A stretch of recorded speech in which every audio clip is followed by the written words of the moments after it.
ഗീതാധ്യാനം ശ്ലോകം 7. പാരാശര്യവചഃ സരോജമമലം ഗീതാർത്ഥഗന്ധോത്കടം നാനാഖ്യാനകകേസരം ഹരികഥാസംബോധനാബോധിതം ലോകേ സജ്ജനഷട്പദൈരഹരഃ പേപീയമാനം മുദാ ഭൂയാദ് പങ്കജം കലിമലപ്രധ്വംസിനഃ ശ്രേയസേ.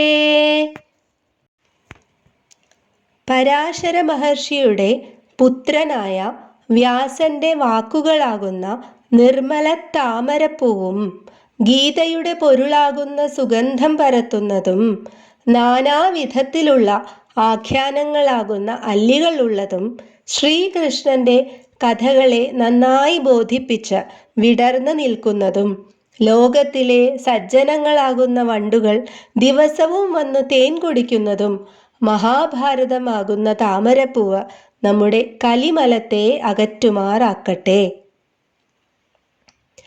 May the immaculate lotus of the Mahabharata, emerging from Vyasa's teachings, emanating the essence of the Gita, adorned with numerous narratives, as its delicate petals, nurtured by the tales of Hari and cherished by the virtuous souls of the world, bring forth the highest good to us, seeking liberation from the flows of the Kali Yuga.